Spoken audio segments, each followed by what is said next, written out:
113. De la vitalidad del alma y de sus atributos. ¿Deseas que te escriba lo que sientas sobre esta cuestión movida en nuestra escuela? Si la justicia, la fortaleza, la prudencia y las demás virtudes son cosas vivientes.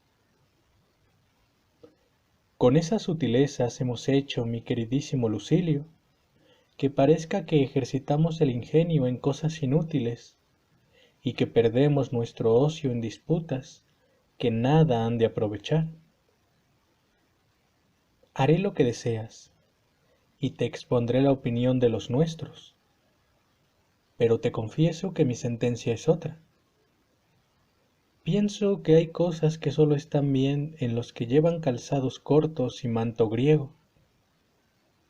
Te diré, pues, los argumentos que movieron a los antiguos o que ellos promovieron. Consta que el ánimo es un viviente, puesto que él hace que lo seamos, pues de él toman su nombre los animales o vivientes. Pero la virtud no es más que un cierto estado del ánimo, luego es viviente. Además la virtud hace algo, pero nada puede hacerse sin ímpetu, y si tiene ímpetu, que es cosa de solo los vivientes, es un viviente.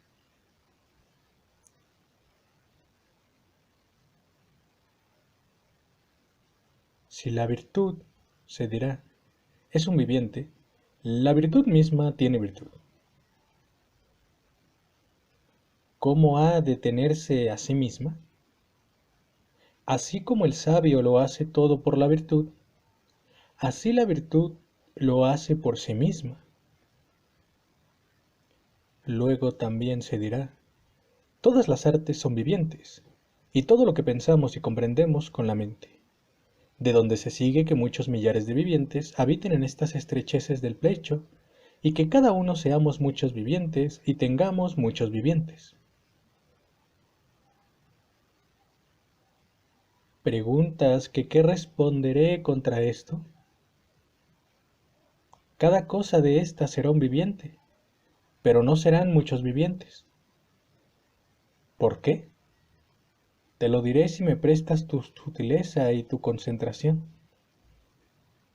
Cada animal debe tener su sustancia singular, pero todas esas cosas tienen una sola alma. Así es que cada una puede ser viviente, pero no pueden ser muchos vivientes. Yo soy un viviente y un hombre, y no dirás, sin embargo, que soy dos. ¿Por qué? Porque han de estar separados. Así digo, el uno debe estar separado del otro para que sean dos. Todo cuanto en una cosa es múltiple, cae bajo una misma naturaleza, así que es uno. También mi alma es viviente, y yo soy viviente, y sin embargo no somos dos. ¿Por qué?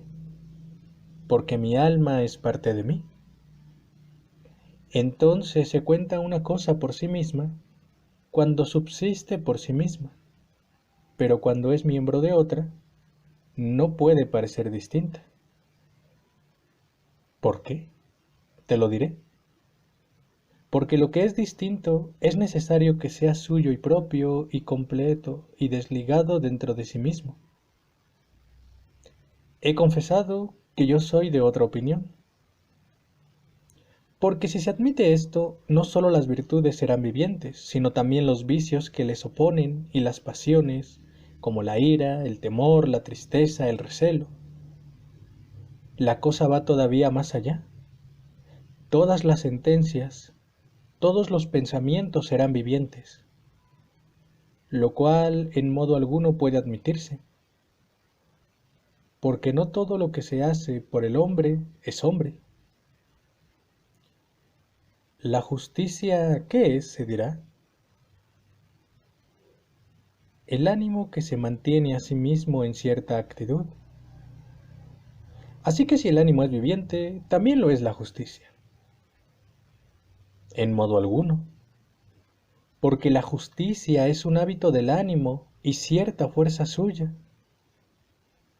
Él mismo se transforma en diversos estados y no es un ser viviente distinto cada vez que hace una cosa distinta, ni aquello que el ánimo hace es viviente. Si la justicia es un viviente, si lo son la fortaleza y las demás virtudes, ¿dejan de serlo para comenzar inmediatamente a hacerlo de nuevo? ¿O siempre lo son? No pueden dejar de ser las virtudes. Luego, muchos vivientes, más aún, innumerables vivientes, habitan en esta alma. No son muchos, se dirá, porque están articulados en uno y son sus partes y miembros. Luego nos figuramos la imagen del ánimo como la de una hidra que tiene muchas cabezas, cada una de las cuales pelea por sí y daña por sí. Pero ninguna de aquellas cabezas es un viviente, sino cabeza de un viviente, y el único animal es la misma hidra. Nadie ha dicho que en la quimera fuesen vivientes el león o el dragón. Estos eran partes suyas y las partes no son vivientes. ¿De dónde deduces que la justicia es un viviente? Se dirá, es activa y da provecho, pero lo que es activo y aprovecha tiene impulso o movimiento propio, y lo que lo tiene es un ser viviente.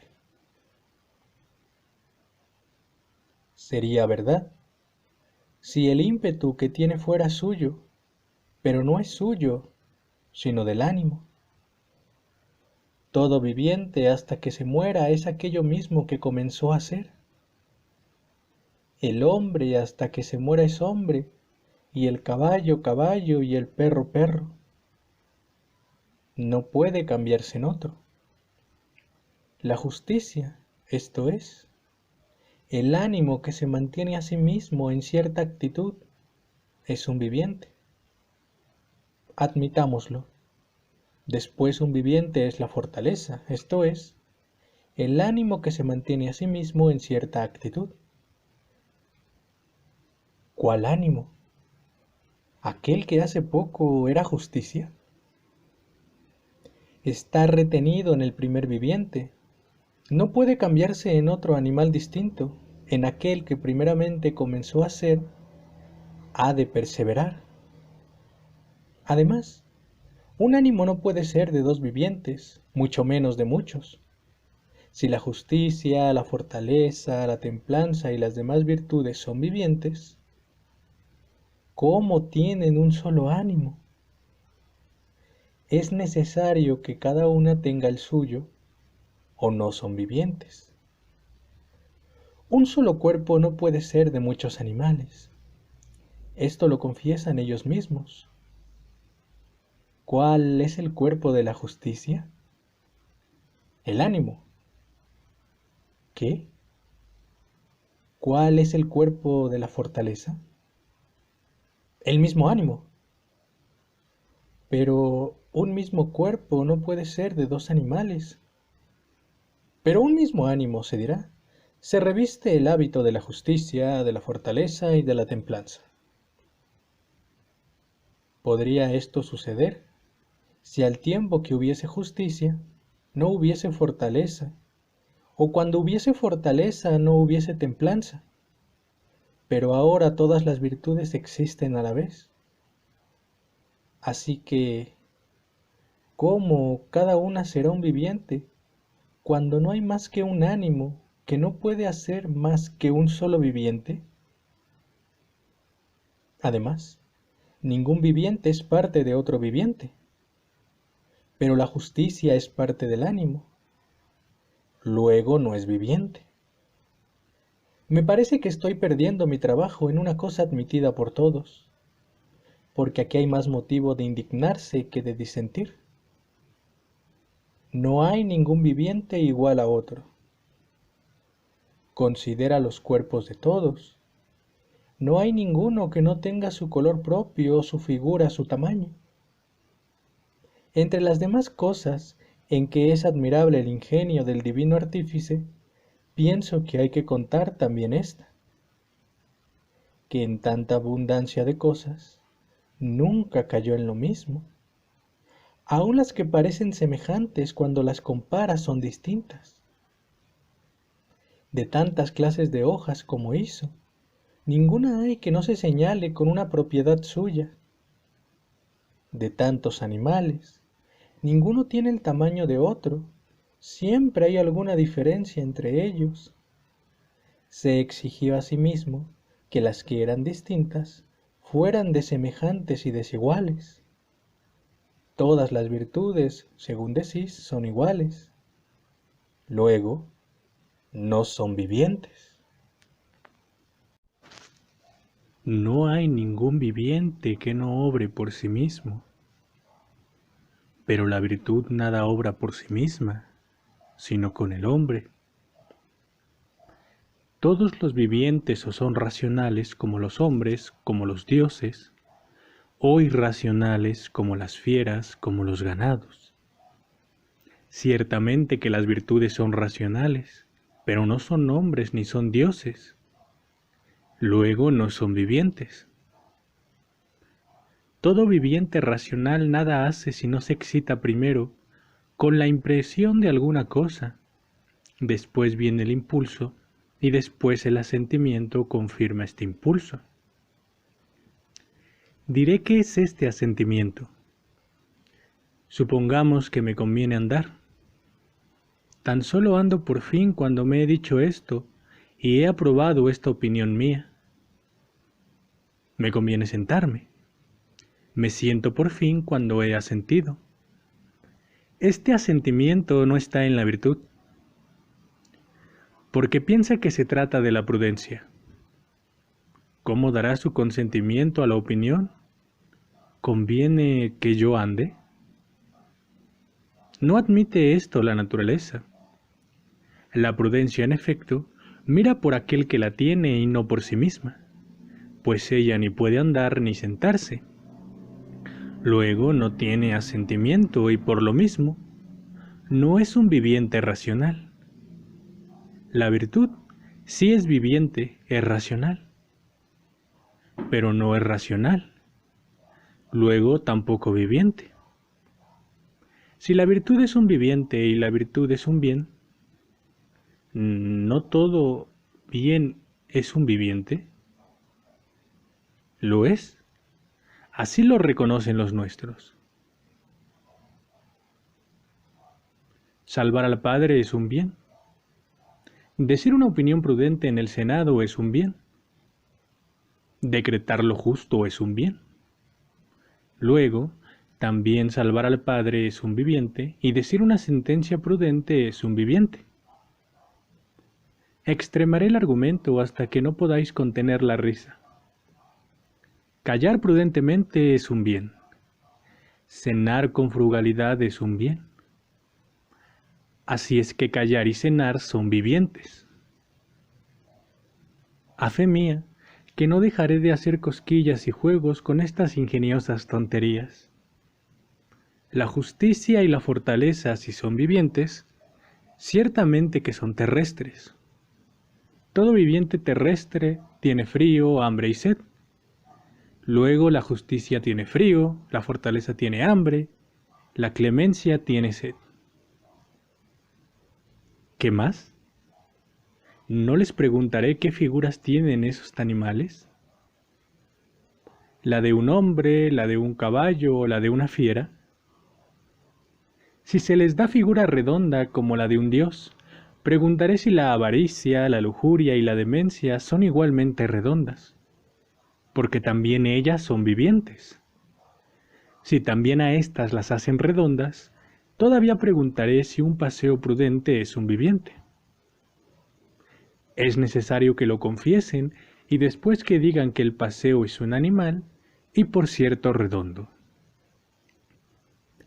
No pienses que yo soy el primero de los nuestros que no hablo conforme a lo prescrito, sino de acuerdo con mi sentencia. Cleantes y su discípulo Crisipo no convienen ya en que sea un paseo. Cleantes dice que es el espíritu transmitido desde lo principal hasta los pies, y Crisipo que es lo principal mismo. Pues, ¿por qué no puede cada cual, a ejemplo de Crisipo, vindicar su libertad y reírse de estos vivientes tan numerosos que ni el mismo mundo los podría contener? No son las virtudes, se dirá, muchos vivientes y sin embargo son vivientes, pues así como uno es poeta y orador y no es más que uno, así estas virtudes son vivientes, pero no son muchos. Uno es el ánimo, y es ánimo y justo y prudente y fuerte, manteniéndose de cierto modo en cada virtud. Se acabó la controversia. Estamos de acuerdo. Pues yo también por el momento confieso que el ánimo es un viviente. Después se verá qué sentencia doy de esta cuestión, pero niego que sus acciones sean vivientes. De otro modo, todas las palabras serán también vivientes y todos los versos, pues si una conversación prudente es un bien y todo bien es un viviente, la conversación es un viviente. Un buen verso es un bien, pero todo bien es un viviente. Luego el verso es un viviente. Así aquello de canto las armas y al varón es un viviente, del que no pueden decir que sea redondo, puesto que tiene 6 pies. Todo esto, dices, de que aquí principalmente se trata, es un rompecabezas. Estallo de risa cuando pienso que un solecismo es un viviente, y un barbarismo y un silogismo, y como si fuera pintor les asigno los rostros que les adaptan. Esto es lo que disputamos con las cejas fruncidas y la frente arrugada. No puedo decir en este lugar aquello de Celio. Oh, tristes necedades, son ridículas. ¿Por qué no tratamos mejor e investigamos algo que nos sea útil y saludable, como los medios por los que podemos llegar a la virtud, los caminos que a ella nos conducen? Enséñame no que la fortaleza sea un viviente, sino que ningún viviente es feliz si no tiene fortaleza, si no ha adquirido fuerzas contra lo fortuito, si no domó con la meditación toda contingencia antes de que le viniese. ¿Qué es la fortaleza? La muralla inexpugnable de la flaqueza humana. Quien se rodeó con ella resiste seguro este asedio de la vida, porque utiliza sus fuerzas y sus dardos. Quiero referirte en este lugar una sentencia de nuestro Posidonio. No has de pensar nunca que estés seguro con las armas de la fortuna. Pelea con las tuyas. Contra ella misma la fortuna no te arma. Así es que los que están equipados contra los enemigos, contra ella están desarmados. Alejandro devastaba y ponía en fuga a los persas, a los hircanos, a los indios y a todos los pueblos que se extendían por el oriente hasta el océano.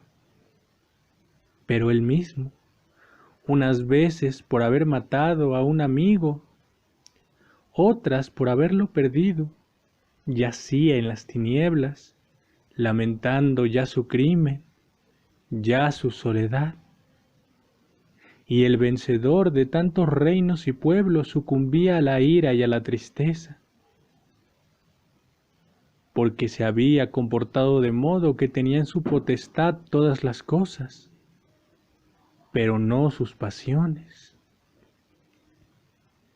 Oh, en qué gran error están los hombres que desean llevar su dominio más allá de los mares, y se consideran muy felices y obtienen guerreando muchas provincias, y añaden otras nuevas a las antiguas, sin saber cuál es el reino más grande e igual al de los dioses.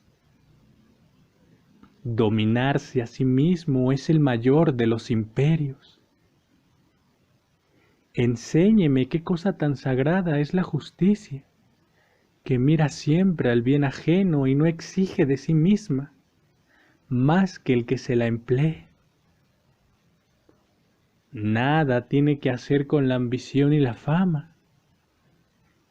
A sí misma se complace.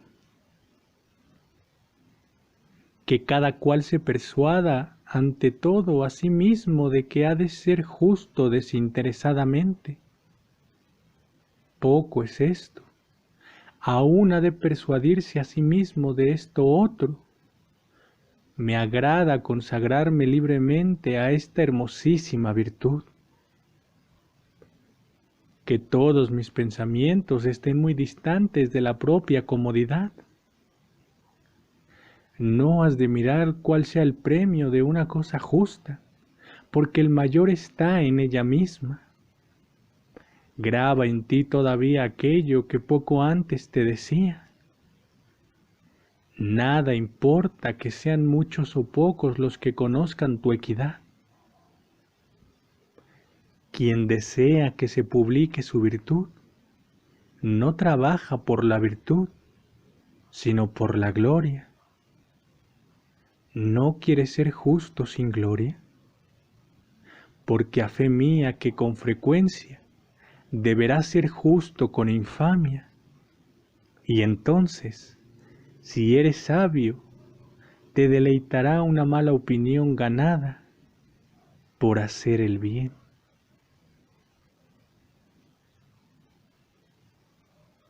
Ten salud.